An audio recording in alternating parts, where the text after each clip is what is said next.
Pues buenas tardes a todas, a todos y bienvenidos a la Escuela Julián Besteiro. Yo creo que todos conocéis la escuela, si no la mayor parte, es la Escuela de Formación Sindical de la Unión General de Trabajadores.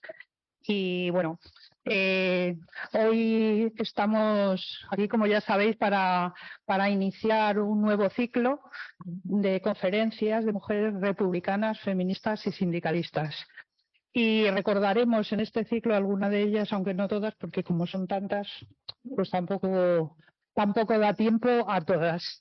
Decir que la conferencia de hoy, rescatando en el olvido a las mujeres republicanas, feministas y sindicalistas, hay que reconocer su importancia y su contribución a la historia y promover la igualdad de género. Durante la Segunda República Española, muchas mujeres se destacaron en la política, el feminismo y el sindicalismo, aunque no se las haya reconocido. Estas mujeres desempeñaron un papel crucial en la historia de nuestro país y generalmente la historia oficial las ha relegado a un segundo plano. Pero yo creo que ya es hora de que les demos el lugar que se merecen. Durante la Segunda República muchísimas mujeres se involucraron activamente en la política y en la sociedad, luchando por los valores de la igualdad, la justicia y la libertad que tenían que en esa época representaban. Ellas desafiaron las normas de género de la época al participar en la vida política, destacando figuras como Clara Campoamor, que yo creo que es reconocida por todas, que luchó incansablemente por el voto femenino y que finalmente se logró en 1931. Las mujeres republicanas fueron las que sentaron las bases para futuras luchas por la igualdad de género en España. Y el movimiento feminista español ha estado marcado por mujeres valientes que también han alzado la voz en busca de derechos y justicia. Pensemos en figuras como Victoria Kent, por ejemplo, o Carmen de Burgos, que lucharon por los derechos de las mujeres en ámbitos como la educación, la política y la cultura. Su legado perdura en las luchas feministas actuales y debe ser recordado y honrado. En el sindicalismo también se contó con mujeres destacadas, que son muchas de las que vamos a ver a lo largo de este ciclo. Estas mujeres lucharon en la vanguardia de los movimientos obreros y sindicalistas, abogando por mejores condiciones de trabajo y justicia social. Y hoy también las mujeres tenemos que seguir luchando tanto por el feminismo como en el sindicalismo, por los derechos y la igualdad de género entre mujeres y hombres en el día a día, en el trabajo cotidiano. Los esfuerzos de estas mujeres no solo beneficiaron a los trabajadores de su época y a las trabajadoras, sino que también allanaron el camino para los derechos laborales que disfrutamos en la actualidad. En resumen, yo creo que es importante rescatar del olvido a estas mujeres republicanas, feministas y sindicalistas, ya que sus luchas contribuyeron a moldear la sociedad en la que vivimos hoy. Yo nada más, porque creo que las compañeras que van a intervenir son las que verdaderamente tienen muchas cosas que deciros. Agradeceros que estéis aquí hoy, pero recordaros que el ciclo va a ser cada 15 días. Cada 15 días hablaremos de una compañera, todas interesantísimas, y yo os espero que no sea hoy solo cuando vengáis, sino que vengáis cada 15 días, porque seguramente que vais a salir, bueno, reforzadas, saldremos todas y todos. Muchas gracias.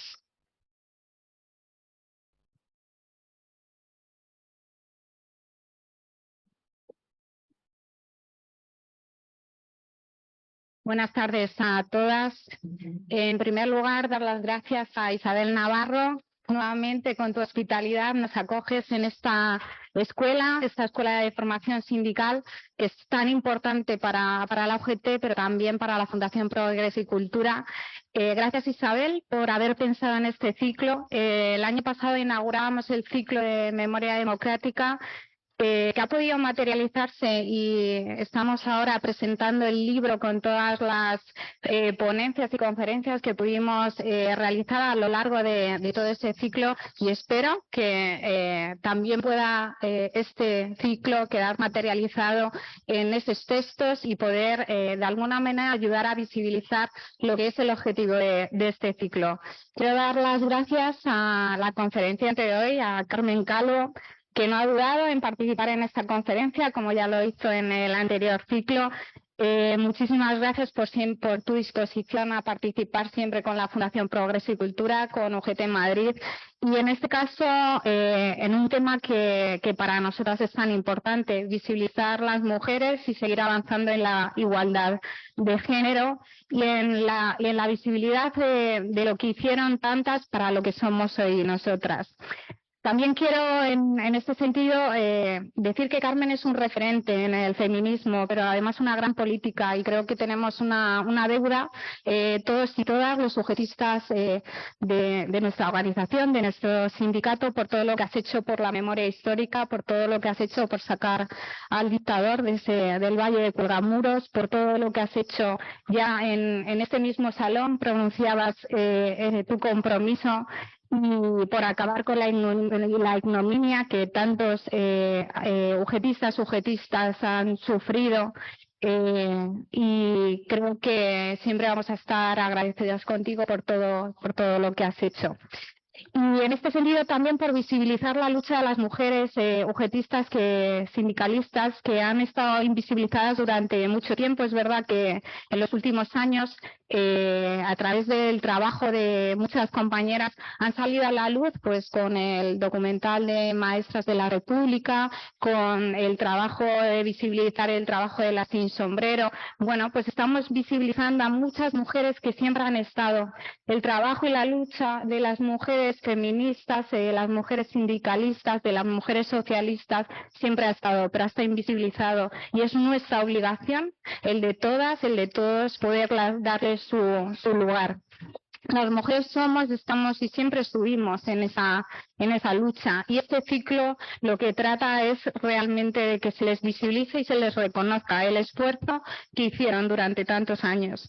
Como decía Virginia Woolf, no hay barrera, ni cerradura, ni cerrojo que puedas imponer a la libertad de mi mente. La lucha de las mujeres en pro de la igualdad de los derechos, de la visibilidad, de lograr, por tanto, en todos los ámbitos legislativos, como social, como laboral, el lugar que nos corresponde, ha sido una lucha excepcional.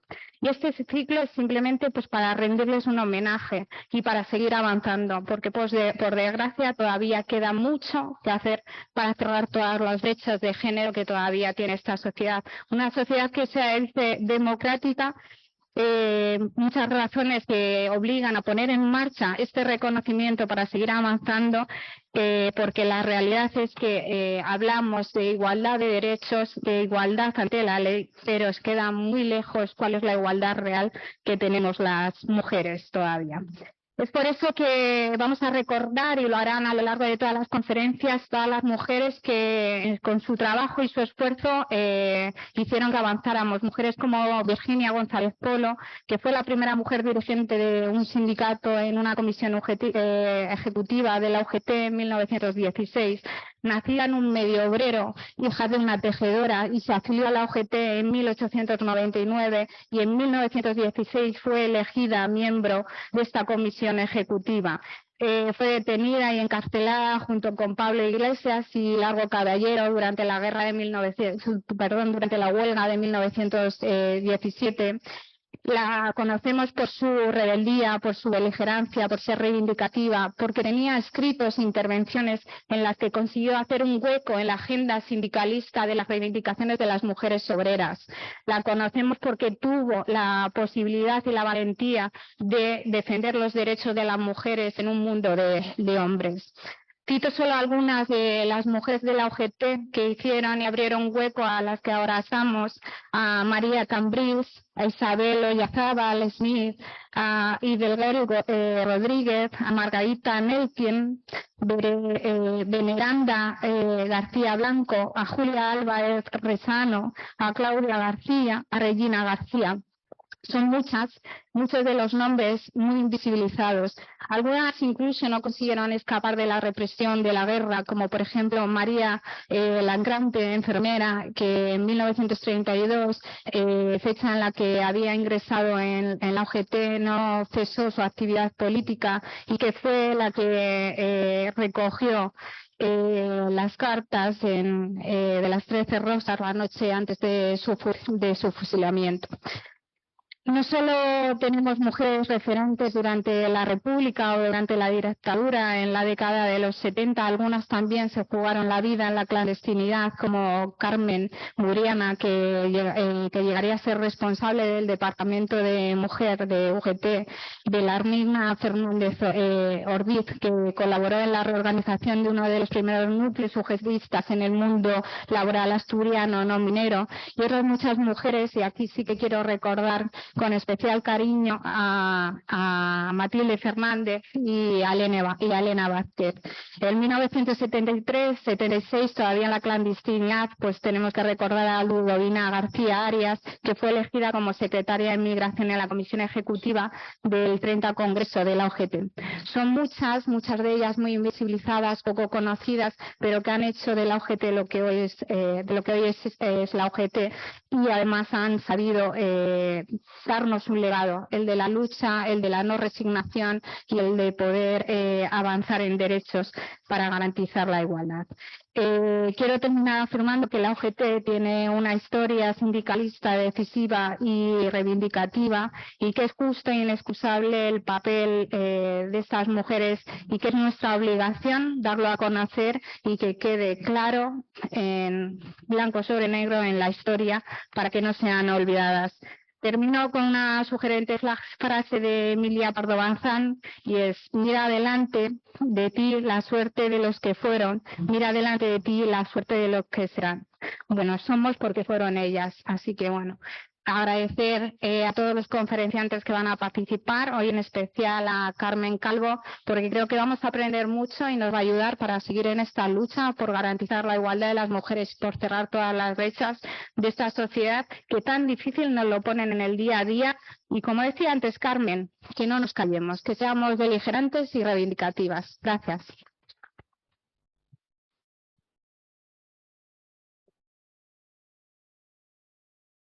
Bueno, buenas tardes a todas y a todos, y estoy segura de que muchísima gente la que hay aquí hoy habrá dejado quehaceres muy importantes que hacer solo por venir a escuchar a Carmen Calvo en este acto que, bajo el título Rescatando del olvido a mujeres republicanas, feministas y sindicalistas, Carmen nos va a dejar su magisterio.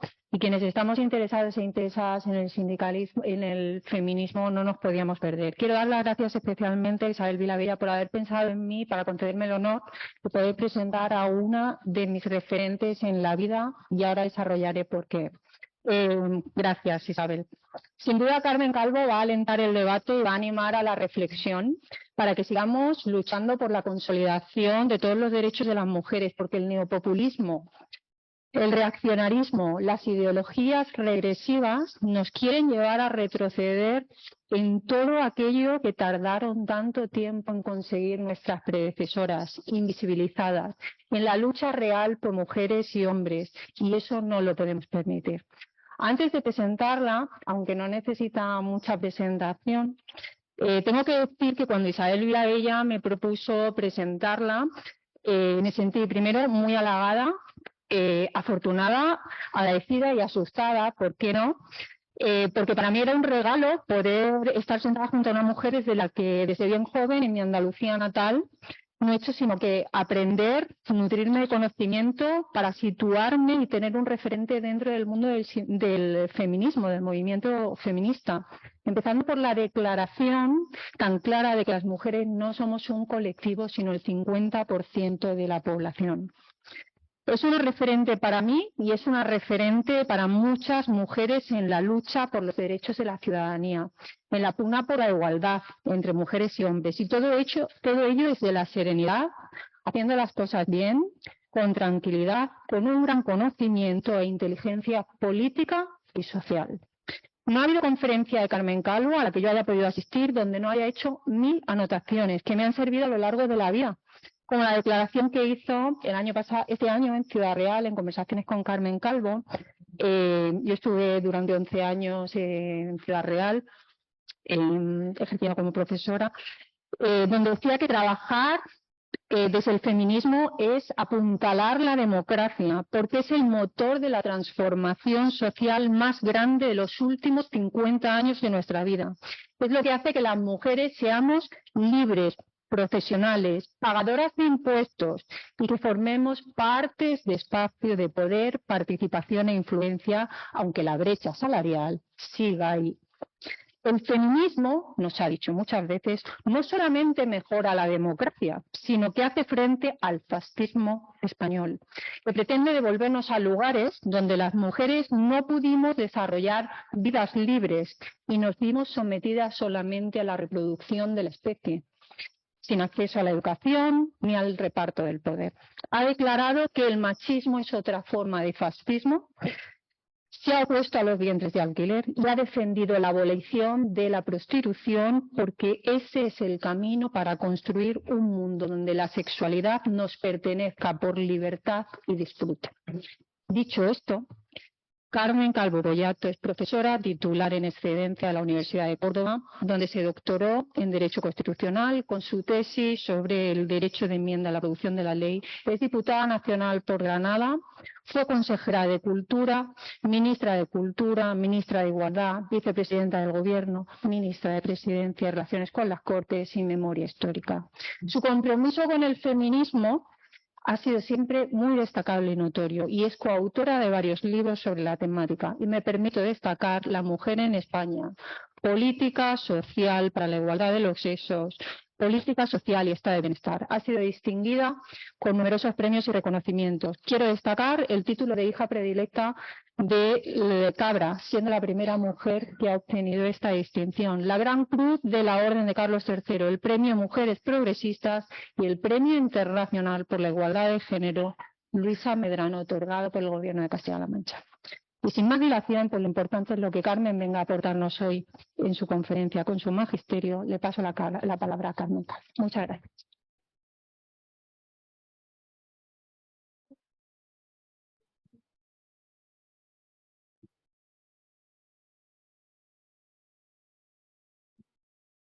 Buenas tardes. Sí, ¿funciona? Bueno, iba a ir a la peluquería. Pero me he venido a la UGT, que es mejor que la peluquería. Bastante mejor que la peluquería. Y, a ver, entre Isabeles, Paula,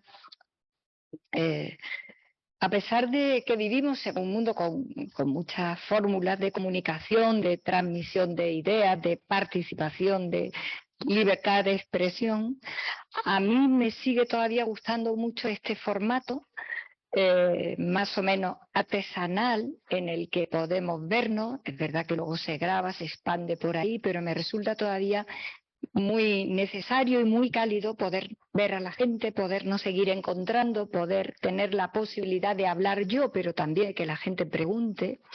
Me parece que esto que vivimos en las redes es un poco injusto porque tú sueltas lo que quieres, todo el mundo se descarga, pero hay poca dialéctica en el sentido de que no hay manera de contestar, razonar y concluir. Así que yo me siento siempre muy agradecida y siempre que puedo voy a este tipo de fórmulas porque me resultan, repito, todavía muy necesarias. Y ojalá no sustituyeran esta fórmula humana de hablar, de entendernos, de escucharnos y de poder concluir algo a todo este nuevo mundo, a veces tan inútil, en el que soltamos lo que queremos, pero no significa más nada para avanzar en la buena dirección. Así que yo agradezco mucho a la UGT, a la Fundación, a las Isabeles, a Paula. Paula, yo lo diré con total franqueza. A mí significar algo para mujeres jóvenes como tú me importa mucho, me importa muchísimo. No por razones de vanidad ni de narcisismo, que lo tengo, pero lo tengo bastante controlado, también lo digo, a estas alturas de mi vida, sino porque lo que yo he hecho y lo que han hecho muchísimas mujeres a lo largo de esta vida es intentar que vosotras sepáis dónde está el rumbo y dónde está el GPS. Cuando no hace más de 15 años veíamos que las mujeres más jóvenes decían que esto del feminismo ya estaba conseguido, que era una antigüedad, que le pertenecía a sus abuelas y que ya ellas no iban a caminar en esa dirección. Yo tuve seguramente el momento más duro de incertidumbre de qué iba a pasar con todo y qué iba a pasar con lo que representa el feminismo para el avance de la humanidad y para la fortaleza de la propia democracia. Así que cuando hace apenas 8 o 10 años hemos visto que las banderas del feminismo las cogéis las mujeres jóvenes en todas las áreas, que las chicas jóvenes reivindican la historia de lo que hemos hecho y la bandera también para ellas, no sabe la tranquilidad que me entra, la alegría que me da y la fortaleza que me proporciona pensar que eso era lo que queríamos las más experimentadas, las que venimos desde atrás, porque si no el error sería gravísimo. Y que estemos hoy aquí para recordar a las mujeres republicanas, a las que hicieron política y sindicalismo, imagínate qué terrible sería que vosotras, las más jóvenes, estuvierais pensando que esto ya no era asunto que os tocaría ahora activar. Así que me produce, lo digo con total claridad, cuando algunas veces estoy en algún sitio y se acerca ya una de estas de 15, 18, que te la encuentras en algún acto o en Zara o en el Carrefour y te dice, hay un selfie, me proporciona una tranquilidad enorme. Porque de lo que hemos carecido siempre las mujeres es de la fortaleza de la cadena entera. Ser eslabón es muy complicado, ser cadena es muy importante, porque da mucha fuerza. Así que si a nosotras nos rompieron la cadena, por muchas razones de las que yo he hablado aquí, Isabel, porque he hablado aquí de memoria democrática, de memoria histórica, imagínate lo que sería ahora que podemos hacerlo, que la cadena se rompiera aquí, que vosotras no supierais que sois herederas nuestras, como nosotras herederas de las que hoy aquí se han nombrado y a las que tenemos que seguir recordando y revitalizando. Así que en ese sentido, muchas gracias, porque si no sería muy complejo entender qué es lo que hemos hecho hasta ahora. Al final, en la reflexión intelectual, cuando queremos pensar, tenemos que compartimentar las cosas para explicarlas. Parece que puede hablar de política, de feminismo, de teoría de la democracia, de memoria democrática, como si todo eso estuviera separado. Todo eso está unido. Todo eso es un bloque monumental que para hablar de ello es verdad que lo compartimentamos, pero para saber de verdad a lo que nos enfrentamos, eso es todo un bloque compacto. Por eso es verdad que el feminismo es una de las grandes batallas contra una fórmula de fascismo brutal, que es la que termina incluso con nuestras propias vidas, pero también es verdad que no podemos seguir hablando de democracia si no tenemos más claridad y más firmeza en términos de memoria y en términos de saber la historia de este país. Uno de los problemas más grandes que desde mi punto de vista tenemos en las sociedades actuales y en España, por supuesto, es que hay mucha gente gastando energía en inventar lo que ya está inventado y creyéndose que lo han inventado ellos. Y perdiendo el tiempo y la energía en inventar lo que sea que haya que inventar ahora.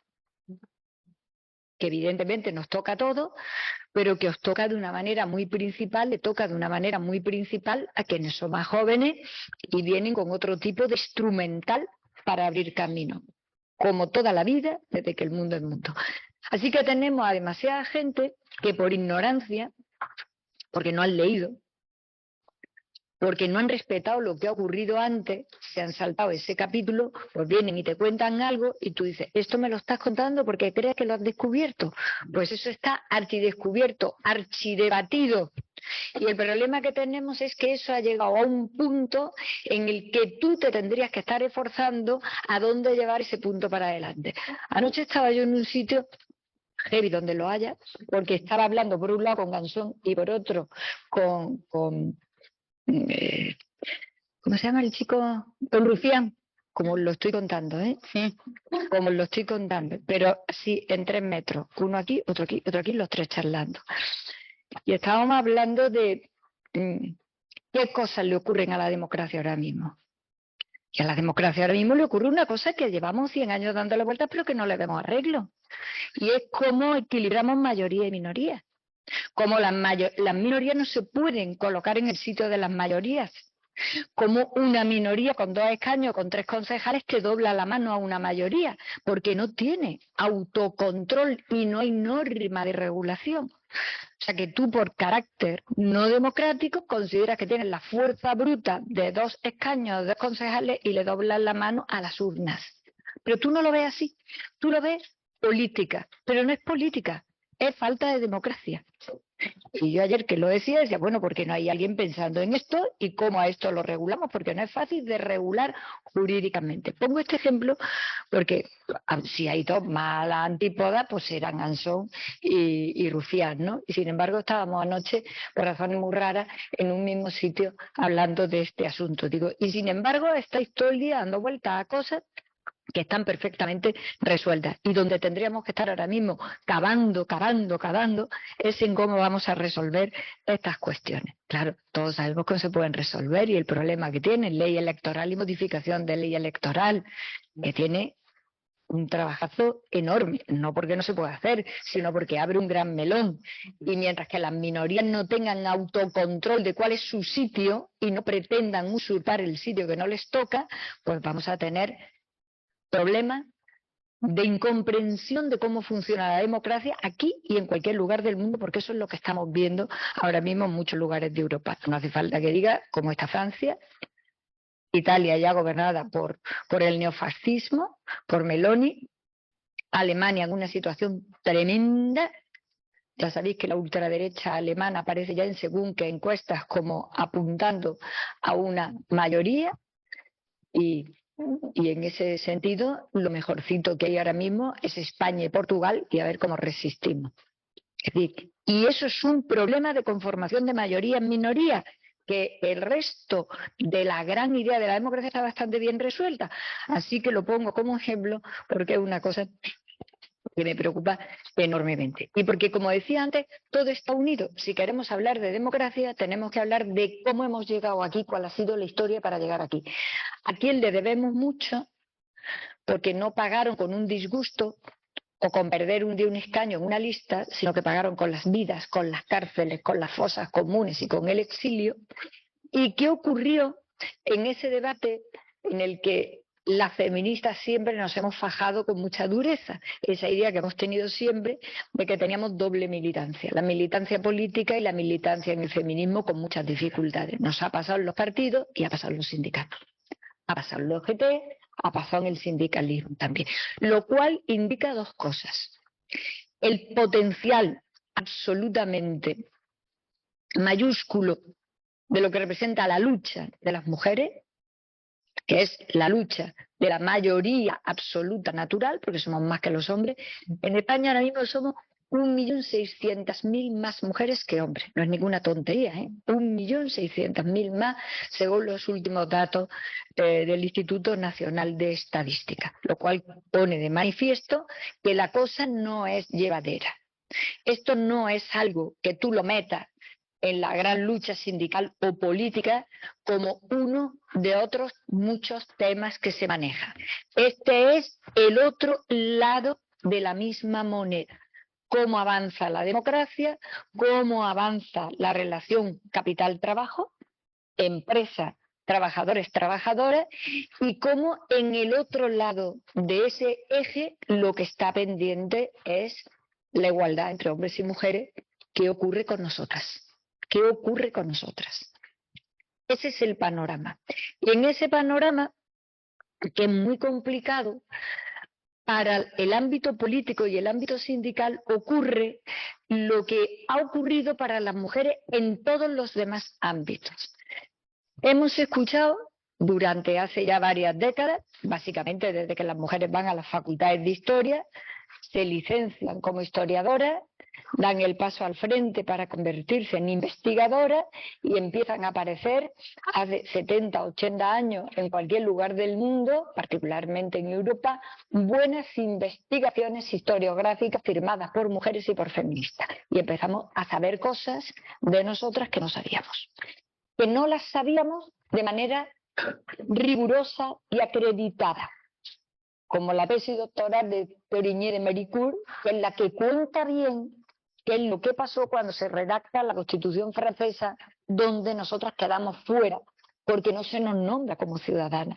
Pero Inger de Méricourt cuenta bien, investiga bien cómo fueron aquellos debates, dónde estaban aquellos documentos, quiénes debaten en nombre de nosotras para llegar a la conclusión a la que ya se había llegado a lo largo de la historia, y es que seguíamos siendo incapaces para adquirir el derecho al sufragio y la posibilidad de desmontar toda la desigualdad legal y formal que había contra nosotras para no poder acceder ni a los trabajos, ni a la propiedad, ni a la educación, ni a ningún lugar de espacio público del que éramos excluidas. Era una especie de pescadilla que se mordía la cola. Al no estar en los espacios de poder no podíamos generar transformación. Evidentemente la subordinación de las mujeres se perpetuaba. Eso sabíamos que se rompía con la educación, sabíamos que se rompía con los conocimientos. Era imposible luchar en esos mundos sin tener conocimiento. Por eso la Pardo Bazán se da cuenta que es la educación. La Pardo Bazán no pelea tanto por el sufragio como por la educación. La Pardo Bazán dice: si yo en vez de Emilia me hubiera llamado Emilio, dice ella, si yo en vez de Emilio hubiera puesto Emilio en mi tarjeta, ella se da cuenta perfectamente que ahí es donde se tiene que romper el circuito. Tenemos que entrar en los espacios para saber qué es lo que ocurrió. A partir de ahí está aquí Sole Murillo, que yo he hecho muchos bolos con ella hace muchísimos años. A partir de ahí se empieza a desarrollar lo que conocemos como la historia investigada por las propias mujeres, y hay que decir que con algunos hombres notables que abren espacio a las mujeres que van llegando a las universidades para empezar a investigar seriamente sobre nosotras. En esos espacios que se van abriendo, se abre aquella idea estupenda de que habíamos sido invisibles. No habíamos sido invisibles, habíamos sido invisibilizadas, que no era lo mismo, porque habíamos estado, por cierto, que se ha muerto Gianni Battimo, que era el que decía que la mujer era una civilización emergente. Más tonto no se puede ser, y lo digo con respeto a un gran filósofo, pero ¿cómo vamos a ser una civilización emergente si nosotros hemos estado aquí todo el rato? Esto es como blanquear y eximir de culpa a quienes nos han, evidentemente, desde el poder, desde todos los poderes, dejado en lugares sin desarrollo, como decía Paula, sin desarrollo personal de tu proyecto vital, que es lo que nos ha ocurrido a las mujeres a lo largo de la historia. Pero hay una nueva tercera idea, que a mí me parece que es la más correcta y sobre la que ahora mismo estamos trabajando. No hemos sido invisibles, nos han invisibilizado, y en realidad lo que ha ocurrido es que no se ha contado la verdad de nuestra existencia, la verdad de nuestra participación, la verdad de nuestros logros, la verdad de nuestras vidas. Y cuando ahora otras líneas de investigación historiográfica mucho más fuertes en este momento, y sobre todo repotenciadas ya, porque ya tienen maestras, ya casi todas las chicas de 30 a 40 años que están trabajando, que son historiadoras, que están haciendo tesis doctorales, tienen ya maestras de 60, 70 catedráticas eméritas, y van con la fortaleza detrás de las otras a colocar, a mí me parece que la pieza maestra para saber la verdad de nuestra memoria, que es de verdad qué hemos hecho, porque resulta de que no es verdad que no hayamos estado, porque resulta que hemos sido médicas, albañilas, hemos sido de todo, pero no se ha acreditado oficialmente nunca lo que nosotras hemos hecho. Ahora resulta que cuando vas tirando de ese tipo de investigaciones vas descubriendo algo que desde el feminismo, de manera más o menos intuitiva, sospechamos y decíamos, y las mujeres hemos estado a lo largo de toda la historia de la humanidad tan buenecitas y tan quietecitas, las valientes hemos sido las del siglo XIX, las del siglo XX, las del XXI, y las del XVIII, XVII, XVI, y el 7 y el 8 han sido todas unas cobardes que han aceptado el patriarcado sin resistir. No. Hemos peleado siempre. Siempre hemos peleado. Así que esa idea de que pareciera que lo habíamos aceptado y que nos levantamos a pelear en la conformación del Estado moderno, de la sociedad moderna, no es verdad. Es verdad que el feminismo como cuaja en una sociedad donde aparecen los derechos de manifestación, de libertad de expresión, de organización, de asociación, de participación política, de exigencia del sufragio, evidentemente emerge con una fuerza colectiva como la que tenemos y como la que conocemos ahora mismo. Pero no es verdad. Y de repente te encuentras con datos completamente impactantes. Hemos estado en la medicina siempre. Siempre. Resulta que la mitad de los médicos, que llamaban evidentemente hasta después del Renacimiento físicos, eran físicas, mujeres, en España en concreto casi todas judías. Mujeres con unos problemas para acceder a los cuerpos de los hombres para curarlos, tremendo, pero mujeres. Es mentira que no hayamos estado en los frentes de batalla, es mentira que no hayamos estado en la construcción de las catedrales, en las obras, es mentira que no hayamos estado en las minas mucho antes de lo que se acredita. Es mentira. Ha sido una gran mentira no contar la verdad. Es verdad que no ha sido mayoritario como ahora, que la aspiración fundamental de una mujer es tener sueldo propio, recursos económicos y tener trabajo. Pero no ha sido verdad lo que se ha contado de nosotras. Pareciera que hemos estado a lo largo de toda la historia conformadas en ser madres, esposas, hijas o hermanas. Y no es cierto. ¿Sabéis? Porque algunas de vosotras me habéis escuchado en otras ocasiones, sabéis que siempre me gusta poner como ejemplo una pieza mayor. Esta es pieza mayor de caza, porque es si somos incapaces, para lo que fundamentalmente tendremos que ser incapaces, es para lo más importante en la vida colectiva, que es el ejercicio del poder. Y sin embargo, hemos demostrado notablemente cuando las coronas han caído sobre nosotras. España ha tenido cuatro reinas titulares. Cuando las coronas han caído sobre nosotras, desde las faraonas, pasando por las que han ejercido de verdaderas emperatrices romanas y terminando por la última reina, que ha sido la de Inglaterra, con bastante poderío, por cierto, no era verdad ni siquiera la pieza mayor, que éramos incapaces para el poder. Pero debajo del simbolismo en el que pudiera aparecer una mujer gobernante, que ya era la contestación máxima a la idea de que éramos incapaces y de que no podíamos tener evidentemente vida pública más que la vida doméstica, ha ocurrido toda una cadena de presencia. Ahora resulta que uno de los grandes batallones que asalta el Palacio de Invierno, este verano lo leía, el Palacio de Invierno en la Revolución de Octubre, en la Rusia que se levanta contra el zarismo, ahora resulta que uno de los grandes regimientos que llega, que es un regimiento de ulanas, se desgaja de los cosacos, que eran cosacas fundamentalmente, 3.500 mujeres, eran solo mujeres empuñando las armas.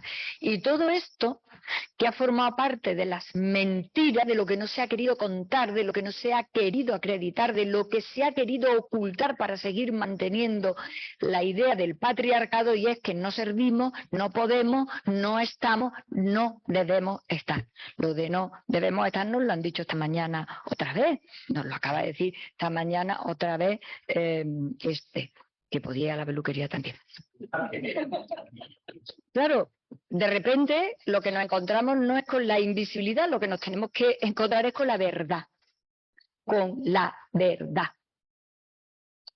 El otro día me contaba una amiga historiadora, me decía, hay una chica que está terminando una tesis sobre los conventos de este país. En los conventos de este país, salvo para algunas cuestiones puntuales, no han entrado los albañiles nunca. Las monjas han sido albañiles ellas siempre. Cosa que no sabíamos. Cosa que no sabíamos, por ejemplo, porque está acreditado en los archivos de muchos conventos importantes quién hizo la obra, lo que costó, los materiales. De repente nos vamos encontrando con la verdad. Así que yo propongo que cuando hablemos de nuestro pasado, empecemos a hablar de la verdad que no hemos contado, de la verdad que no hemos descubierto, de la verdad que se ha pretendido opacar para seguir manteniéndonos en una situación de debilidad. Porque insisto, y esto lo digo en general para todos, pero particularmente para nosotras, para las mujeres, el patriarcado nos quiere pioneras. No hay nada. El patriarcado nos quiere pioneras. Siempre nos quiere la primera mujer, que ya no somos la primera ninguna, que ya ha habido como mínimo otra, 2 y 3, pero lo de ser pionera siempre te coloca en la singularidad, en la excepción. Esto no es la normalidad. Bueno, pues la normalidad tiene que ser todas las mujeres que construyeron el primer intento serio de democracia en nuestro país, que fue la Segunda República, donde, por cierto, casi nunca se ha contado también lo suficiente la participación inmensa que tuvieron, no solo desde el punto de vista cívico, político e intelectual. La participación intelectual de las mujeres en la Segunda República, en la construcción de todo lo que representó no solamente el debate de aquella Constitución, sino todo el debate intelectual que hubo en nuestro país para asemejarnos a la corriente imperante en Europa, que era la que nacía de la Constitución de Weimar, de la Constitución que en el periodo de entreguerras traía la fórmula constitucional, es decir, que el poder le pertenece al pueblo soberano, que nosotras somos pueblo soberano y que todos los poderes emanan del pueblo y que el orden político tiene que ser un orden democrático, que esa es la idea que se debate. No hace falta que lo diga porque creo que en este auditorio cualificado se sabe que en nuestro país república es sinónimo de izquierda, lo cual es una tontada más propia de la tontería española. Cada país tiene su tontería, pues esta es la tontería española, evidentemente. República como forma de Estado, pues es que Trump es republicano, por Dios santo de mi vida, pues ya está. Pero aquí funciona en el imaginario de la gente como sinónimo de izquierda y sin embargo la idea de la Segunda República en nuestro país en realidad lo que de verdad fue la idea de la democracia. Los republicanos españoles lo que pelearon todo, incluidos los republicanos más en el campo conservador, fue traer a España un sistema democrático. La idea de república en nuestro país debería estar conectada con el intento de la democracia. Y luego dentro de la fórmula, evidentemente, pues estaban los partidos de izquierda, estaba evidentemente todo lo que representaba el mundo sindical, y estaban también las derechas republicanas españolas. Es que hay mucha gente que le tiene que decir que había republicanos de derecha en este país, se quedan así como flipados porque se siguen pensando que todas las derechas españolas han sido monárquicas. Un poquito de falta de conocimiento histórico. Así que yo quiero centrarme sobre cómo las mujeres en ese momento apuestan por la idea de la democracia. Las mujeres republicanas por lo que apuestan es por la idea de la democracia. Ellas saben perfectamente que la idea de la democracia, por los vientos que soplaban en Europa, estaba conectada con la forma republicana. Esa es la sinergia que ahí se produce. Como está conectada con la idea republicana, eres republicana, pero en realidad lo que tú estás pretendiendo es que España sea una democracia. Lo dije, y lo digo todos los días, porque esto conviene también que para esta especie de cosa de la falta de conocimiento histórico que tenemos, se diga con total claridad que lo que ocurre en nuestro país, y esa lección parece que ahora con el conflicto de la invasión de Ucrania la hemos aprendido, lo que se produce en nuestro país realmente es que aquí es donde el fascismo da el primer zarpazo. La tragedia de España fue que el contexto internacional nunca quiso, si lo sabían, pero no quisieron, evidentemente, articular la idea, pretendieron que aquel fue un conflicto entre españoles, que esto fue un asunto de España. De hecho, se le llama la Guerra de España. O sea, al resto de lo que ocurre en la Europa, que se tiene que defender del fascismo, el nazismo alemán, y del fascismo en general, se le llama la lucha contra el fascismo en el espacio europeo. Sin embargo, a España la sacan de esa ecuación porque es el primer lugar donde se produce el conflicto y se la despacha vilmente como un conflicto de la Guerra de España. Esto no fue la Guerra de España, esto fue una guerra en España como consecuencia del primer zarpazo que el fascismo pega para cargarse la República Española, que era el Estado constitucional español, el primer intento de democracia fundamentada en la soberanía popular, a diferencia del primer intento en la Primera República Española.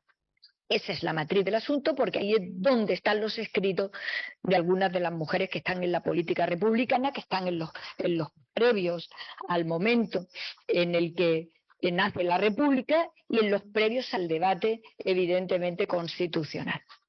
¿Qué es lo que representa para nosotras la democracia y por qué el feminismo es la escalera que continuamente está subiendo la democracia en el siglo XX, sobre todo, porque es donde se formula la democracia en base de soberanía popular, claro, porque lo que vive el XIX es el sufragio restringido, el sufragio masculino exclusivamente, y la teoría de la democracia tiene que hacer una faena indecente desde el punto de vista ético e intelectual, la indecencia de decir que la soberanía popular que sostiene los modelos de intento de Estado del siglo XIX lo es sin nosotras. Eso ya es una indecencia. Eso ya es una inmoralidad intelectual que en este momento cruje ya por todos los costados. O sea, cuando Javoy le dice a Rubiales, ¿no te has enterado? Que lo clavó. Es que hay mucha gente que no se ha enterado que el conflicto en el que estamos ahora, y lo administramos pacíficamente, como es lógico, el conflicto en el que estamos ahora tiene un origen, que es cuando se decide que el modelo político es sobre la base de la soberanía popular, pero la soberanía popular no entramos nosotras. Que la base del Estado democrático es la idea de la igualdad, pero no estamos nosotras. ¿Y alguien pretende que eso funcione? Si somos más de la mitad. ¿Y cuánto va a durar ese lío? Pues mucho ha durado, porque dura siglo y medio hasta que rompe por donde tiene que romper, que es pidiendo el sufragio. Yo lo digo siempre, el feminismo organizado de manera informe y estructuralmente ordenado en ambas líneas, como el poderosísimo movimiento que somos, siempre ha sido muy inteligente. El feminismo hasta ahora no se ha equivocado en las grandes líneas de estrategia y en los objetivos que marca. No nos hemos equivocado.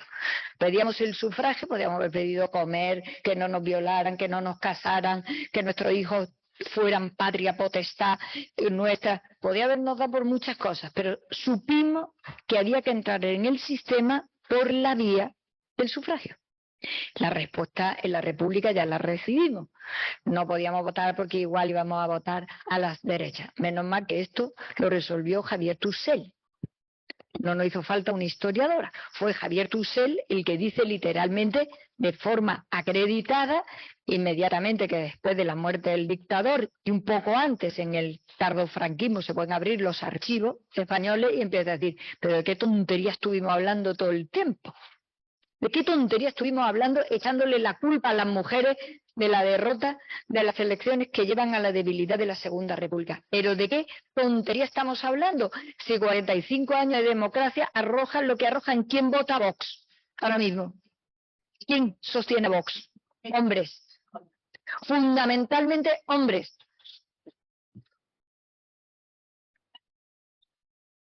Bueno, pues fue Tussell el que puso en lo alto de la mesa Ángel Viñas, toda la escuela de Tuñón de Lara, toda la escuela de la historiografía moderna de este país, que han tenido que aguantar 40 años el marrón de que la República se la carga en ella. ¿No? Pues estas líneas, que son las que van tirando, repito, del conflicto que no existe antes de que exista el Estado moderno, porque cuando no existe ni sufragio, ni Estado representativo, ni derechos reconocidos al pueblo soberano, ni libertades, ni nada, no hay contradicción. Las mujeres estamos en un orden biológico, allí para parir. Pero cuando aparecen las ideas modernas de libertad, igualdad, fraternidad y el Estado moderno, se monta un polvorín de la Virgen. Y se monta un polvorín porque toda la teoría cae por su propia base. ¿A dónde vais sin nosotras? El pueblo soberano sin nosotras, ¿qué es? La igualdad sin nosotras, ¿qué es? La situación es O tendría que haber sido que prácticamente por razón de coherencia el Estado moderno tenía que haberse dado cuenta y la propia República tenía que no haber tenido ni siquiera el debate tan cruel en el que a las dos únicas mujeres que hay en la Cámara las enfrenta. Que ya vale. Enfrentan a las dos únicas mujeres que hay allí para que hayamos tenido que aguantar durante un rato, por lo menos, a este hombre importantísimo de la política. Sin él no hubiéramos podido vivir, pero ya está con Malú, o no, ya no está con Malú, ya se ha separado, que es Albert Rivera, para que nos recordara todos los días que Clara Campoamor era suya prácticamente, su familia, y que Victoria Kent se negaba al sufragio de las mujeres. Es decir, hasta eso fue un detalle de crueldad increíble en el que los hombres no se atrevieron a subir a la tribuna a dar los argumentos a favor y en contra de por qué teníamos que votar. Por cierto, que el grupo parlamentario socialista es el que garantiza que esa votación sale adelante, con muchos compañeros que votaron en contra. Pero nada nuevo bajo el sol. A las feministas no nos extraña lo correosa de nuestra lucha y lo difícil que es, evidentemente, para muchos hombres y para muchos hombres en el campo de la izquierda y en el campo progresista también. Nada nos sorprende porque somos conscientes de que la pieza que el movimiento feminista está moviendo, la pieza que está haciendo girar, es la pieza que ha hecho que se mueva el mundo entero desde que el mundo es mundo. Nosotras sometidas para parir y los hombres detentando evidentemente los espacios de poder, los recursos, etcétera, etcétera. Así que lo que aquí se despierta, y no hay más que verlas, sobre todo a las intelectuales, a Margarita Nelken, a todas las de la República, a Veneranda, incluso a las mujeres que fueron diputadas en el campo de la derecha, incluso a ellas. De algunas de ellas había una que era falangista y había que oírla cómo le requemaba. Hay un libro por ahí estupendo que se llama Las Amazonas de la República, fueron las mujeres que tuvieron escaño, y cómo todas destilan en la tribuna, en los escritos, en las colaboraciones periodísticas que hacían, todas lo que están destilando es la necesidad de la democracia, que para nosotras era oxígeno vital, porque para nosotras era entrar de donde fuimos desalojadas hacía 150 años, cuando el debate era igualdad y Estado representativo en la Revolución Francesa, y quedamos fuera. ¿Qué es lo que ocurre con ellas? Ellas se ponen de acuerdo en muchas ocasiones en los debates de las Cortes Generales. Esto no se cuenta, pero como no se ha contado nunca, o no se cuenta lo suficiente para que lo sepamos, que las diputadas, el día que se está debatiendo, porque llega a pleno la ponencia de la Constitución actual y se discrimina en la línea de sucesión al trono, que es el Estado, la jefatura del Estado, lo que mucha gente no sabe es que todas las diputadas se salieron y se abstuvieron en la votación de ese artículo. Esto tampoco se cuenta, para que no lo sepamos, porque cuanto menos sepamos de la verdad de lo que hemos hecho, de la verdad de lo que somos, pues mira, el patriarcado encantado en la vida, porque más lento va esto, y mira, que bien, menos lo arreglamos antes. ¿Os acordáis que había una chica, que por cierto tiene un accidente, me da mucha pena, un accidente tonto, se ha quedado sin una pierna, Nerea, la chica esta, que llamaba como Gila con un teléfono, tenía un espectáculo que yo fui un día a verla, tenía un teléfono y cogía el teléfono como Gila y llamaba al patriarca y le decía Patri, dice Patri, ¿está ahí? Que quiero hablar contigo. Patriarca dice, Patri, soy Nerea, mira que te llamo de parte de las españolas, que quiero contarte unas cuantas cosas. El patriarcado, claro, al patriarcado le viene muy bien que estemos a ciegas de la memoria, de la historia y de las verdades, porque así todo va mucho más lento. Porque de repente va todo mucho más lento y tú ni siquiera te enteras de qué es lo que ya tenemos hecho y de cómo algunas cosas las tendríamos que hacer ahora, incluso por encima de la lucha partidaria.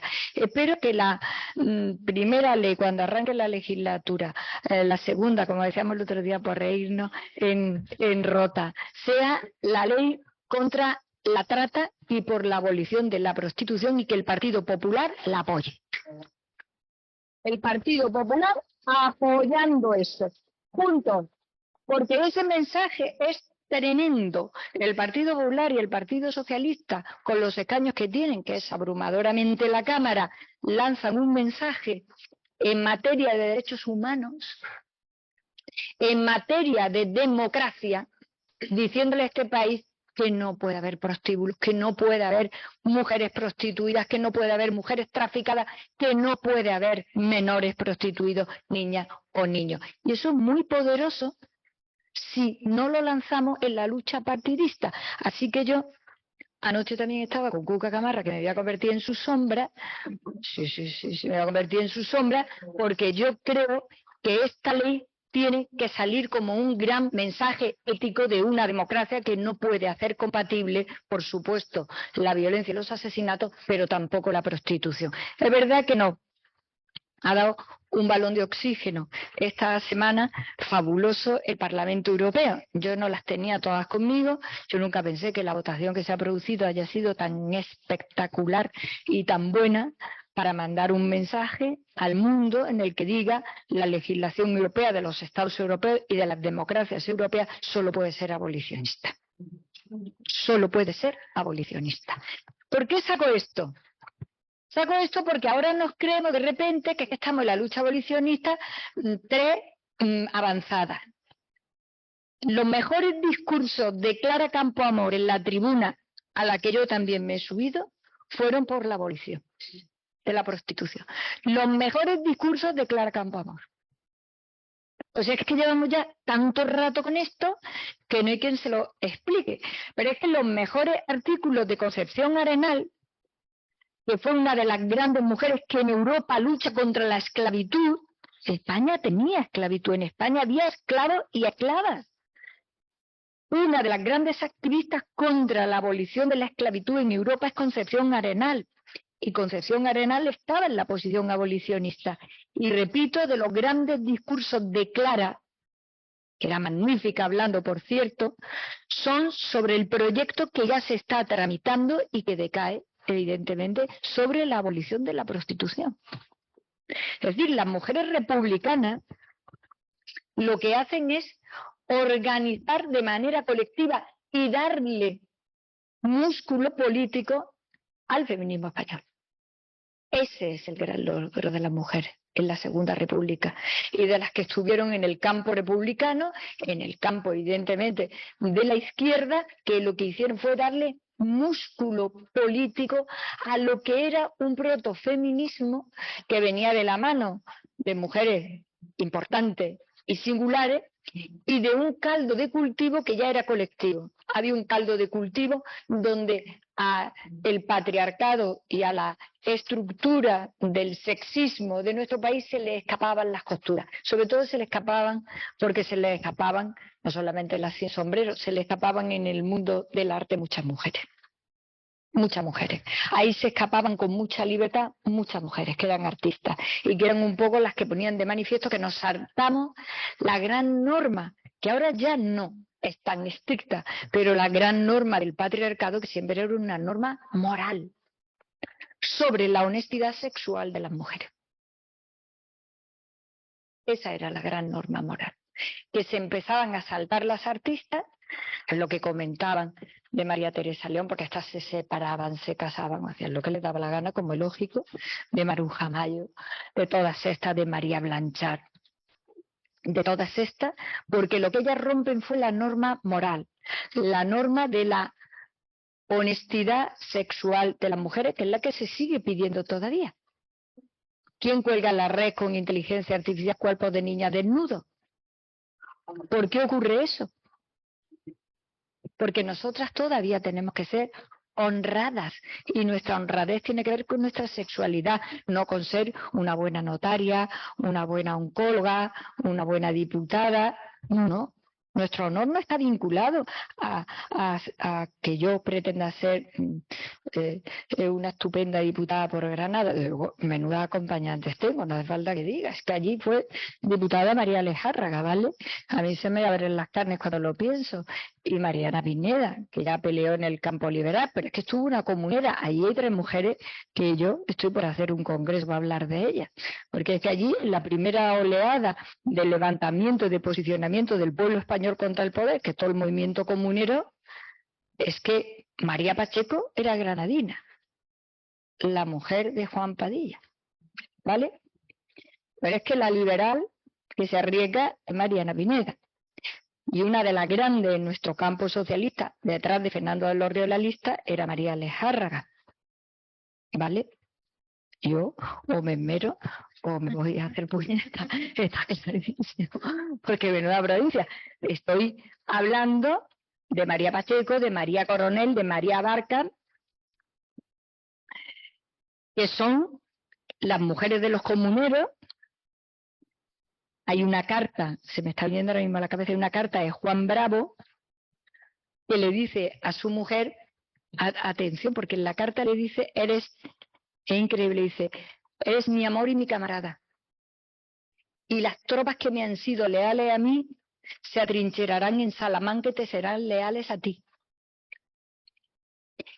Y ponte al frente de ellas. Y es la primera vez que aparece la palabra España, porque tres días antes de que lo decapite, Carlos, el emperador Carlos, que le estaba quitando el trono a su madre, a Juana, I de Castilla, y que era de Alemania, pero sobre todo que es que le quita el trono a su madre, que abdica 6 meses después de que su madre muere, después de haberle usurpado 50 años el poder a su madre. Pero le dice, María, tienes que pelear por España, porque el rey, que es emperador, con título de emperador, tiene que saber que por encima de sus derechos están los derechos del pueblo. Esto es, de uno de los comuneros a María. María Pacheco se exilia. María Pacheco se exilia porque está totalmente de acuerdo con lo que está ocurriendo. Por cierto, se exilia a Portugal, muere en Oporto, y el otro día estuve haciendo averiguaciones y ella dice, mi nombre María, mi ciudad Granada, mi lealtad España, mi amor Juan Padilla. Eso es lo que está en su epitafio. Bueno. O sea, no lo podían haber contado porque como proyecto de vida y de muerte es perfecto. Estas son las mujeres que han estado en todas las oleadas.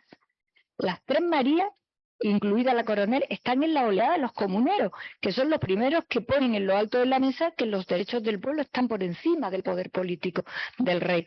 Por cierto, que no lo sabe casi nadie, sabe muy poca gente.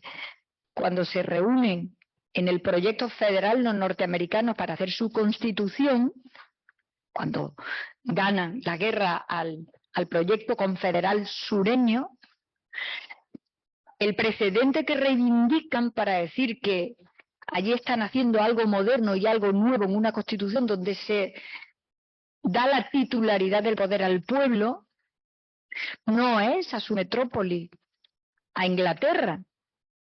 De lo que ellos hablan es de la Constitución de Ávila. Nombran a los comuneros españoles.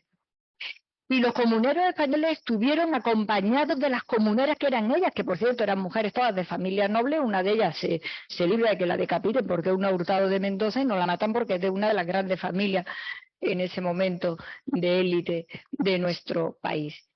Y en la segunda avanzada hablamos siempre de Mariana Pineda, de todas las mujeres que se la juegan en la línea de combate contra los franceses.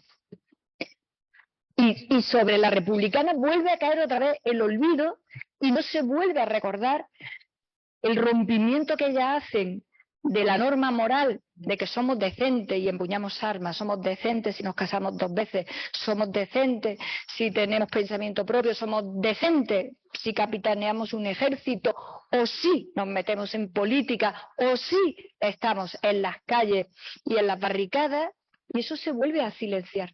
De manera que muchas chicas jóvenes han creído que todo esto ha nacido con esta España moderna en la que ellas ya votan con 18 años y pueden ir a la universidad, y se lo han creído. Y no saben la línea de atrás que traen. Y el paso al frente que dan las mujeres en la Segunda República, porque allí había que dar ya un paso formal muy concreto. y que le produce mucho dolor a Clara Campoamor, le produce mucho dolor porque Clara de lo que se queja, y eso está en el diario de sesiones muy bien estudiado, porque lo dice ella, sus últimas palabras cuando se produce el debate en pleno y se gana la votación es que nunca ninguna mujer tenga que verse en la tortura de la soledad en la que ella se ha visto en esa cámara. Bueno, esa cámara te ve en soledad de vez en cuando tienes que mantener la posición que tienes que mantener, que en cualquier caso, repito, el feminismo, lo mollar del feminismo es derechos humanos. O sea, lo mollar del feminismo es hablar de derechos humanos. Cuando nosotros hablamos de la abolición de la prostitución, de negarnos a los vientres de alquiler, de luchar contra la violencia, de tener una reacción importante de sanción penal de los delitos específicos contra nuestra libertad sexual, estamos hablando de derechos humanos. ¿Quién se ha pensado que esa lucha no es suya?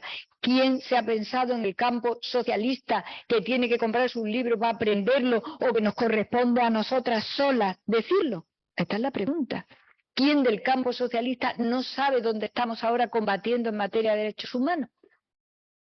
Claro, que estaban por completar para nosotras cuantitativamente hablando, como mitad, y que completar cualitativamente. Porque si un hombre no se puede quedar embarazado, el problema de los vientres no lo tiene. Si un hombre no es prostituido, el problema de la prostitución no lo tiene. Si un hombre no se puede quedar embarazado, el problema de abortar no lo tiene. ¿Qué parte de esa idea absolutamente irreal de que los derechos están en un nirvana aséptico los hombres socialistas no acaban de entender que no está en un nirvana, que está en una realidad de que es diferente para ellos que para nosotras, porque los cuerpos son distintos y las cosas son diferentes? A ver, que la lucha en esta parte le ponemos feminismo, porque no nos queda más remedio que centrarnos en ello, pero que de lo que estamos hablando es de derechos humanos de las mujeres en el planeta. Y los hombres socialistas que no lo entiendan tienen un problema como una catedral de grande. Claro, como una catedral de grande. El feminismo será también lo que cuando muchas de las cosas que están sin resolver se resuelvan, las mujeres podamos cambiar muchas cosas de la política. Muchas cosas de la política. A ver, el temazo del verano, que se ha liado la mundial por lo que se ha liado, pero que 2 días antes de la situación que hemos vivido, asesinaron a una. Y 2 días después asesinaron a otra. Y dolió menos. Y dolió menos. Esto es una locura. Esto es una locura políticamente hablando. Para un país como este que ha vivido los asesinatos de ETA, que sabemos lo que es asesinar gente. ¿En qué parte la gente no está cambiando su cabeza? Que habrá un feminismo que altere muchas cosas en la política, que altere los presupuestos generales del Estado para ver dónde tienen que estar las partidas que merecen la pena para la vida real. Pero que de momento nosotras estamos batallando en el campo tan primitivo como los derechos humanos nuestros y de todas las demás en el mundo, porque somos el único movimiento político de propuesta igualitaria internacionalista. Porque en el sindicalismo habéis tirado la toalla. En el sindicalismo habéis tirado la toalla del internacionalismo ya, por unas razones u otras, pero nosotras no. ¿Sabéis en este momento lo que están pensando la selección sueca de mujeres, no? ¿Cómo se las van a bañar para poner en evidencia en el partido la necesidad de apoyo a la española? Que ha venido muy bien. Oye, que no sé, lo de Rubiales no ha venido fenomenal, porque ha estallado una postura insoportable, pero que a estas horas estamos hablando de estas chicas que son campeonas del mundo. A mí el fútbol no me interesa mucho, pero que estas chicas han tardado, ¿cuánto tiempo han tardado en hacerse campeonas? ¿Cuánto tiempo han tardado los hombres españoles con lo que les gusta a este país, el fútbol, en ponerse la estrella en la camiseta. Y están tardados 10 minutos las tías solas bregando. Yo llevo trabajando con ellas mucho tiempo porque todo esto empezó, si hay aquí algunos del Atlético, algunas del Atlético de Madrid, las que empezaron fueron las del Atlético de Madrid, que yo las conozco a todas, que llevo trabajando con ellas mucho tiempo. Se han tardado nada y menos. Pues estas de estas situaciones que nos ocurren. ¿Qué le debemos a ellas? A las que estuvieron participando política e intelectualmente en la República, que le dieran forma política a todo esto. Esas sí que son ya nuestras precedentes inmediatas y nosotras sus herederas. Porque eso ya no se olvida. Ya no se olvida. La dictadura no borra. Las mujeres que se casaron, se divorciaron, tuvieron hijos ellas solas, exigieron estar en todos los trabajos, rompieron todos los moldes de la norma moral del patriarcado, que en nuestro país es particularmente dura porque se mezcla con el catolicismo. La norma moral del patriarcado español es particularmente dura porque está trufada de la importancia histórica y de la importancia y de la intensidad de la religión católica en nuestras vidas. Para nosotros ha sido todo esto bastante más difícil que para otras. En Europa, en la Europa mucho más laica, muchas mujeres jóvenes de nuestra edad y más jóvenes por supuesto, tienen todavía referencia de abuelas con formación, con carreras, con divorcios. Nosotras no, apenas. O sea, es muy difícil encontrar una abuela divorciada todavía. Ahora se divorcian las abuelas y los abuelos, evidentemente. Y esa norma moral, repito, barra trufada de catolicismo, es la que ha hecho que el patriarcado español fuera absolutamente cerrado y tremendo. Pero justo por eso es por lo que el movimiento feminista español ha espabilado tanto. Tenemos uno de los mejores movimientos feministas del mundo. Me ha dado mucha pena lo de este verano, porque la imagen de España, con el asunto del hombre este, ha parecido que era un país machista y atrasado. El otro día comía yo con la embajadora norteamericana, con Julisa, y le decía, mira, dice, ya me da mucha pena. Digo, claro, porque es lo contrario. Es que en España es donde somos capaces, las mujeres y los hombres, de llevarnos por delante Rubiales. Las francesas no podrían. Yo hablo con muchas colegas europeas que siempre preguntan lo mismo. ¿Qué hacéis las españolas para estar también organizadas? El otro día hablábamos en Rota de esto. Estamos muy bien organizadas sin organizarnos. Pues somos, ya sabéis lo que opino de España, somos un gran país anarquista, somos el único país anarquista del mundo que funciona estupendamente. Es un gran país anarquista y nosotros somos también una anarquista feminista y funcionamos estupendamente. ¿Sabéis por qué? Por Carlota Bustelo. Cuando arranca el Partido Socialista a gobernar, las feministas le decimos a Carlota Bustelo y al partido, hay que montar el instituto en la mujer. Dice, bueno, pobrecilla, venga, que ellas están ahí que quieren hacer algo. Pensando, vamos a darle algo. Porque nunca dijimos que queremos un ministerio de igualdad en un ministerio de la mujer. Cosa que es bastante ofensiva. El ministerio de la mujer es bastante ofensivo. Claro, porque en caso de que no tenga un ministerio, de verdad queremos el de la guerra, como se llamaba antes, queremos el de defensa. Entonces, bueno, vamos a montar esto. ¿Qué pasó? ¿Qué pasó? Que como el machismo español era tan bestia, con la dictadura del nacionalcatolicismo, en misa todo el día metía, pues nosotros ya veníamos muy organizaditas. Y éramos de verdad 5, pero 5 aquí, 5 allí, 5 allí, 5 allí, y nos conocíamos todas. Pues dijimos, un instituto de estos por provincia.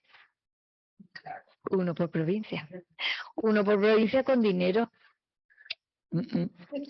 Subvencionando a toda la que se mueva y se organice algo fuera de su casa. Fuimos tan inteligentes que dijimos, lo mismo me da que sea asociación de amas de casa, de viudas, de feministas furibundas, de izquierdistas, de macramé, por Cruz Rociero. Todas las que se muevan fuera de su casa, bienvenidas, porque estamos saliendo y nos estamos organizando. Esto fue fantástico. porque no pusimos grandes filtros de ¿a qué otra examina de feminismo o no? Entonces aquello fue fantástico, porque aquello era subvenciones para en todos los pueblos, para unas que se organizan, yo qué sé, para la Feria Popular de la Virgen de Santa Ana. Bueno, pues venga, de la Virgen de Santa Ana, que salgan a los de Santa Ana y que salgan de las casas. Había que sacarlas, había que sacarlas. Porque estaba mal visto que salieran solas, que fueran al bar del pueblo, etcétera, etcétera. Aquello fue fantástico, que yo aquello lo viví. Luego dijimos, queremos que aprendan a leer y escribir, porque estas no saben leer y escribir. ¿Os acordáis de las campañas de alfabetización de adultos? Fue de adultas. Primero porque ellas eran mucho más objetivos de esas campañas, porque los hombres tenían menos tasas de analfabetismo, y segundo porque a los hombres les daba mucha más vergüenza y aprender a leer y escribir en su pueblo que lo supieran, y ellas no. A ellas les daba igual. Ellas estaban encantadas de irse a la escuela, a las 5 de la tarde a la escuela, y empezaron a darse cuenta de algo que es muy importante, que allí hay otras como yo, y que les pasa lo mismo a mí. Yo recuerdo, perdonad este dato tan personal, que yo, que da más conferencias, que los tengo en la cabeza por toda España, yo me acuerdo que la frase favorita de ellas, cuando te contaban que estaban aprendiendo a leer y escribir y que ya podían leer cosas, y la frase favorita que era una mezcla de emoción, de individualidad, de poder personal y de venganza sana. Su frase favorita es: le he dicho a mi, en andaluz, he dicho a mi marido que cene lo que él quiera, porque yo me iba a venir a escucharte a ti.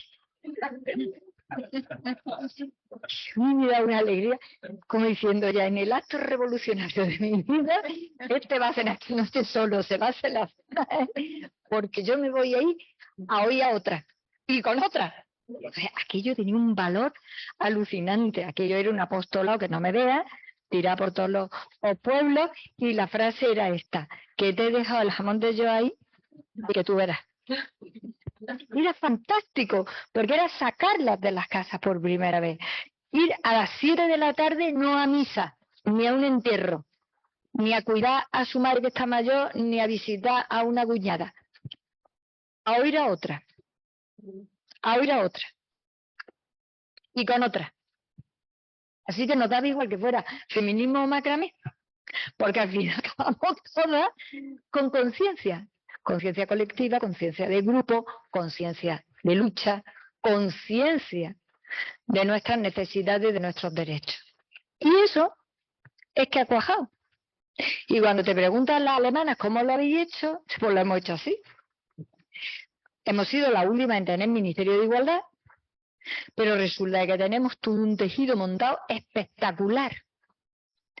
Y las más de izquierda, ellas reivindicaban y recordaban en sus pueblos protonúcleos de mujeres que ya se movieron en la Segunda República y que tenían pequeñas sociedades y pequeños círculos con unos nombres interesantísimos, por cierto, que eran de creativa, tremendo, para buscarse nombres de cómo se organizaban, porque algunas tenían memoria. Decía, mi madre cuenta que mi abuela, eso lo he estado yo oyendo durante un montón de años, y eso hace una cosa que el otro día lo contábamos en un congreso que estuvimos, que luego allí Juan Espada y Chimo Puig, en fin, porque sí, porque estaban allí y estuvieron oyendo, y decían, yo dije, hay solo 2 fiestas laicas en los calendarios de cualquier país del mundo: el 1 de mayo, por supuesto fiesta, para recordar la batalla campal que dieron los hombres pobres contra los ricos para negociar el trabajo y colocar en su justa medida la empresa y el trabajo, la propiedad y el salario y la fuerza de mano de obra. Fiesta. Y el 8 de marzo, que no es fiesta, pero con una diferencia, que el 1 de mayo se celebra en las capitales de provincia y en algunas poquitos, y el 8 de marzo sale hasta el gato en el pueblo de 500 habitantes, salen 30. Es gráfico, ¿no? Es gráfico de esto de lo que hablamos cuando hablamos de más de la mitad de la humanidad, de jugarnos la democracia, de los derechos humanos, del levantamiento continuo de las mujeres que sí que tiene una historia más concreta, y voy terminando, que son ellas. Porque todo lo que hay antes, el protofeminismo español son singularidades. Pero quienes toman conciencia política son las demócratas republicanas, políticas y sindicalistas. Y además no hay más que leerlas. No hay más que leerla, hay que leer a Matilde de la Torre, hay que saber, porque Matilde de la Torre lo dice. ¿Cuántas veces lo dice Matilde de la Torre y lo tiene que decir Dolores Ibárruri? Que es verdad que las mujeres habían bajado a las minas, pero qué tontería es esta. Y ellas ya sí que le dan a todo eso la textura de la que luego después hemos tirado nosotras inmediatamente. Nosotras hemos tirado inmediatamente en el final del franquismo, que el movimiento feminista ya era muy poderoso en nuestro país, ya era muy poderoso, y si recordáis, era muy poderoso reivindicando las líneas fundamentales de las metas políticas, que evidentemente que era que íbamos a votar a las primeras de cambio y se iban a caer todas las barreras de la discriminación legal que teníamos, pero recordar una característica, porque cada país tiene las suyas, ¿no? Y por esto que yo decía antes del nacionalcatolicismo y de la importancia del catolicismo sobre la moral de nuestro país, ¿no? Si lo recordáis, el feminismo del final del franquismo y de la transición y del inicio de la democracia, una parte del feminismo español tenía que ver con el placer sexual de las mujeres españolas. ¿Lo recordáis? ¿Qué es lo que reivindicábamos? ¿Os recordáis, no? Pues eso no ha pasado en todos los países. Fue muy de la revolución del 68, pero era la liberación también de todos. Sin embargo, el arranque ahí tenía mucho que ver con el reencuentro con tu sexualidad, con tu libertad, y eso ha sido muy particular del feminismo español por razón de la represión sexual en la que estaban las mujeres españolas en una dictadura que era una dictadura política, pero era una dictadura religiosa, evidentemente. Era la moral de la dictadura española, era la moral del catolicismo cerrado.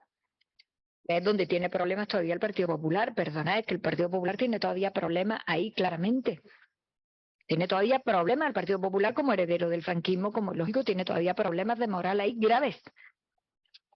La mujer que se sube a la tribuna de la Asamblea Nacional Francesa a defender el aborto en Francia es Simone Veil, una mujer representante de la derecha francesa. Aquí son incapaces de dar la cara todavía. Eso son reminiscencias del catolicismo de la dictadura. Así que ahí hubo una parte muy importante del feminismo español que tenía que ver con esa reivindicación. Así que las tenemos con nombre y apellido. A las pruebas me remito. La primera mujer que hemos tenido ministra en la historia de nuestro país ha sido una anarquista, Federica Montseny. Si es que queréis que os diga. Que por cierto, tendríamos que repatriarla. Está fuera de España, como sabéis, enterrada en Francia. Yo creo que las mujeres deberíamos de poner en lo alto de la mesa también nuestra memoria histórica. Deberíamos de trabajar en algún proyecto donde se cuente nuestra historia, donde se encuentre en nosotras. Federica tenía que estar aquí, le tendríamos que rendir honores. Los restos de Clara Campoamor están en San Sebastián, que vinieron de Ginebra. Hay mujeres que tendrían que recibir honores de Estado como grandes estadistas, porque es que Clara no es que batalla por el sufragio de las mujeres. Clara batalla por la soberanía popular verdadera de este país. Clara le dio sopas con onda a los teóricos de la soberanía popular varones cuando ella dijo, es que esto no es soberanía popular, si no estamos nosotras, ¿no? Y en ese sentido yo creo que nos queda un camino en materia de memoria. Uno es muy doloroso, recuperar todos esos nombres que han sido tristemente más anónimos que de los varones, de las listas de fusiladas, de las listas de encarceladas, de las listas de exiliadas. Eso forma parte del trabajo que tenemos que seguir haciendo. Por cierto, que no sé si visteis ayer la carta que mandaron un grupo de catedráticos y de catedráticas de historia contemporánea de Aragón al intento de derogar la ley aragonesa de memoria democrática, y el escrito que mandaron firmado a la cabeza por Julián Casanova y la reacción que tuvieron ayer. Nos queda evidentemente en el común esa parte Nosotras, las que somos socialistas, tenemos a nuestra primera alcaldesa fusilada, de la que sabéis que la encontramos hace 2 años y medio. Que encontramos, yo lo llevo de talismán, yo no lo tengo, pero tengo la foto. Su peinecita de su moño, le pegaron 3 tiros en el cráneo. Cuando la hemos podido encontrar, identificar, estaban las balas en el cráneo y estaba, porque tenía moño, sus peinecitas. Y hay una foto de las peinecitas que están mineralizadas del tiempo que han estado en la fosa común.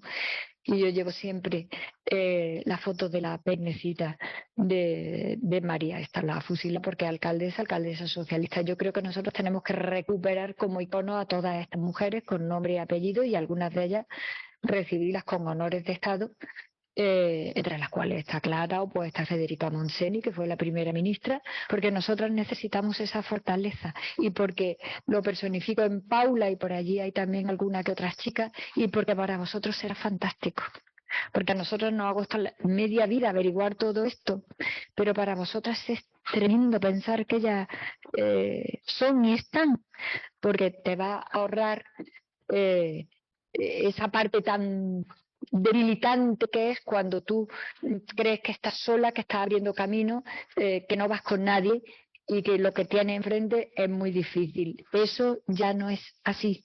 Y lo que a mí me sigue todavía casi mosqueando, utilizar esta palabra tan coloquial, es que siendo más de la mitad nos sigan pasando las cosas que nos pasan, esto no vaya más rápido y de vez en cuando no montemos en jaque algunas cosas y digamos que algunas cosas no pueden pasar. Y os diré cuál.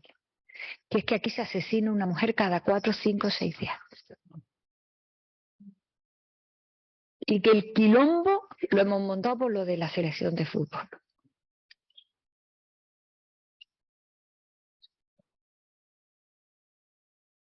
Y que vamos a debatir sobre Waterloo y su prima de Waterloo. Y aquí el problema es que pasado mañana nos encontraremos con otra sesión. Y no sé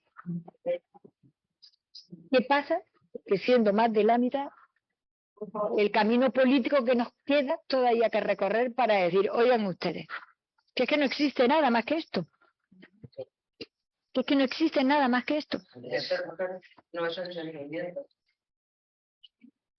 Yo ya sabéis que me gusta mucho la ironía, me gusta mucho reírme porque creo que es la fórmula mágica. Cuando te ríes ya no estás al alcance de quien quiere tenerte sometida. Si te ríes ya te has escapado. Pues mira, si era un sentimiento no lo podían haber dicho antes. Hace 6.000 años no lo podían haber dicho y no hubiéramos roto esto. Porque si era un sentimiento nada más, no hubiéramos cambiado de bando y no hubiéramos roto esto. ¿Vale? Claro, pero lo que hay ahí debajo es otra vuelta de tornillo del poder infinito que siguen teniendo todavía los hombres en las estructuras. Pues ese debate no es sobre la masculinidad, ese debate es sobre qué somos las mujeres. Nos lo llevan preguntando 15.000 años qué somos. Y la respuesta es tan difícil es que no haya preguntas. Somos nosotras. Tan difícil es entenderlo, tan difícil es entender que queremos las mismas posibilidades, pero que somos diferentes y que nos ocurren cosas diferentes. Es un giro de mentalidad muy grande para quien piensa que el mundo, la medida del mundo es mi mirada masculina.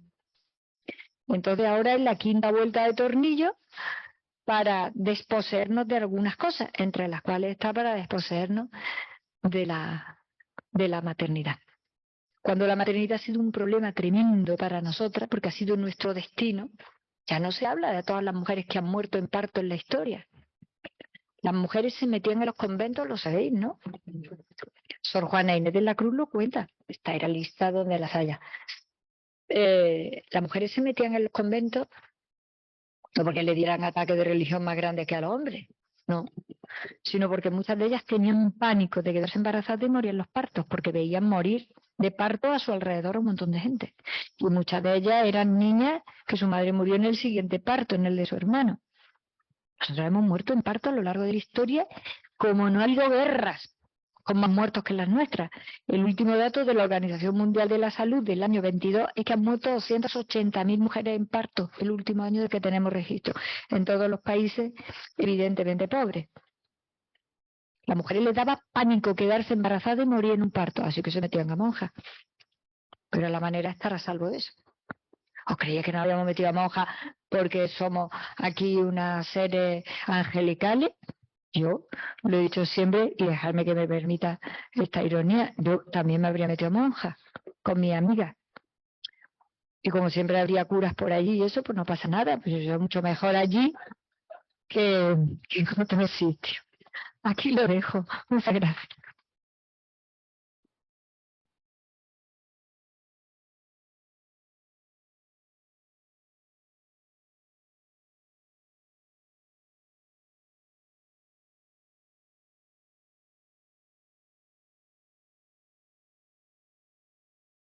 Muchas gracias, Carmen. Una vez más, no tengo más que palabras de halago y de fascinación, porque de verdad te sigo desde hace muchísimo tiempo y cada vez, como cuando hemos subido las escaleras y me has contado lo de los escalones para ricos y para pobres, siempre te digo, siempre aprendo de ti y te llevo siguiendo pues desde que tengo conciencia feminista y desde que tengo conciencia y necesidad de saber dónde está, como muy bien has dicho, el GPS. Siempre me has dado pautas y siempre me has dado orientación cuando he tenido momentos en los que no sabía qué era lo que se tenía que opinar por tantas corrientes de información, ¿no? Siempre me he ido a ver qué dice Carmen Calvo de esto, porque yo sabía que ahí estaba el GPS. Dicho esto, muchas gracias.